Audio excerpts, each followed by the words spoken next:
take a look at this picture. There's something missing. Watch this. That's better. A shadow. And that's a good tip to remember. Put shadows into your pictures and make them look more realistic. For a start, it makes things look as if they're standing firmly on the ground instead of floating around in midair. Now, take a look at this girl. She looks as if she's floating around in midair at the moment, but a quick squiggle shadow, and now her feet are planted very firmly on the ground.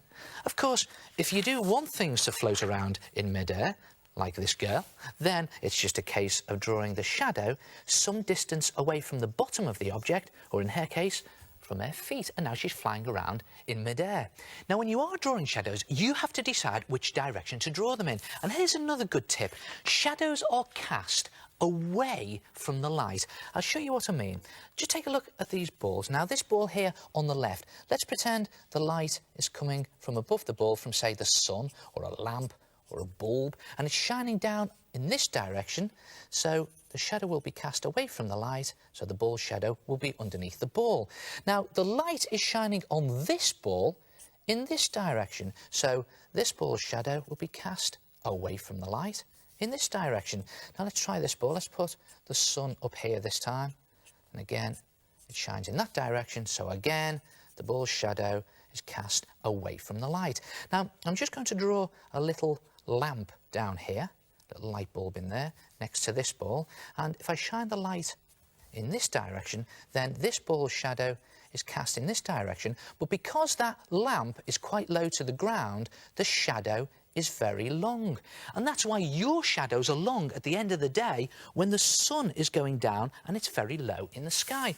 So, OK, let's put some shadows into these cartoons. Now, here's Nick. He's taking his dog for a walk at night. The lamp is shining down in this direction, so Nick's shadow will be cast in that direction, and so will the dog's. Suddenly, they hear a noise from down the alleyway. Nick shines his torch down the alleyway, and it's only a cat.